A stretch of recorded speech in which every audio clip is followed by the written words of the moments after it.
Welcome boys, we're back. You're joining me in the middle of a field, in the middle of nowhere, and we're going to go over quite an interesting topic today, which is how to deal with setbacks. I've got some notes, as always, and we're going to go through a few things today, and the main thing that I want to go through is setbacks within day trading, because that's the kind of niche that I'm talking about here, but also we're going to go over a few different things like setbacks in kind of day-to-day life with physical setbacks, mental setbacks, etc. We're going to go through a whole bunch of different stuff, some examples from me and how I've dealt with it, and some main advice, and very importantly, how to prevent setbacks from happening in the first place. I'm going to get straight into it. Setbacks. I'm going to start talking about day trading setbacks because that's the one that I kind of relate to the most, but then we'll also go into a few others. But in terms of day trading, I think there are a few main setbacks you can go through.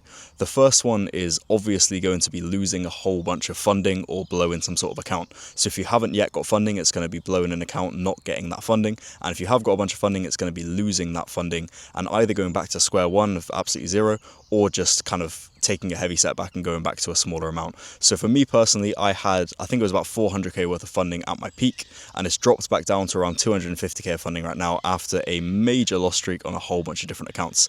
And this is the main setback that I'm going to be talking about because it's the one that has affected me the most, which is I trade a whole bunch of different models, and it's quite rare that they all lose. But when they do all lose, it gets very, very techie. Like I blow out a crazy amount of accounts because I also risk quite highly as well. Even on the lives, I risk about 1%, which is quite a lot. So the setbacks are kind of bound to happen within trading.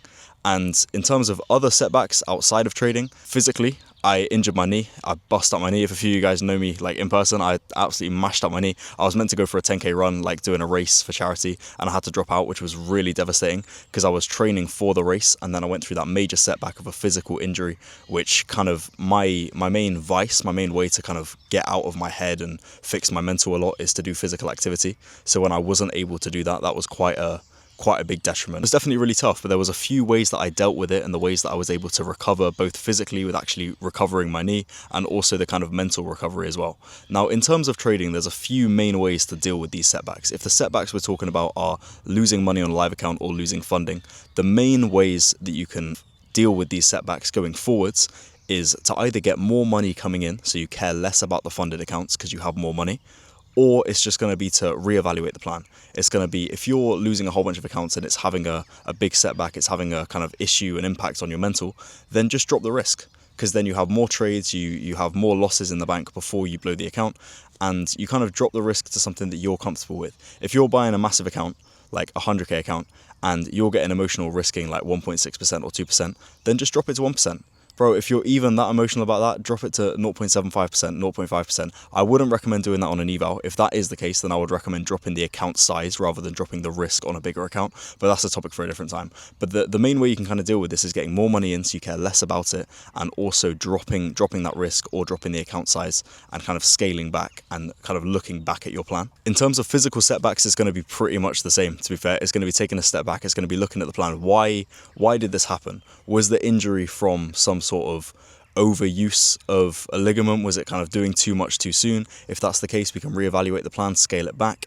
If it was just bad luck, if it was just like some sort of injury in a training match or something like that, there's not a lot you can do about it. But that's what brings me on to the next thing, which is preventing things from happening in the first place. And this is quite a big one because I think I'm a very big believer in the antidote before the poison thing. So there's kind of saying that if you take the antidote before the poison, then you don't get sick in the first place. So if you're always doing the stuff that is kind of the cure before it happens, it can be very good at preventing things. So an example of this is within trading is when you're blowing these accounts, these are the setbacks. When you're losing money, these are the setbacks. You can take these preventative approaches of diversification across your different accounts. So you can say, I'm going to risk this amount on this account. I'm going to split out my probabilities. I'm only going to trade during this session on this account, so that when you lose, it's kind of split out across different accounts. So all the losses aren't going on one account. Another way is just kind of preparing yourself as well. A lot of the times when we look at the backtested data, and now we're getting into a bit more trading specific stuff, when we look at the backtested data, you look through and you see these losses, right? You see maybe a month is red, maybe 2 months is red.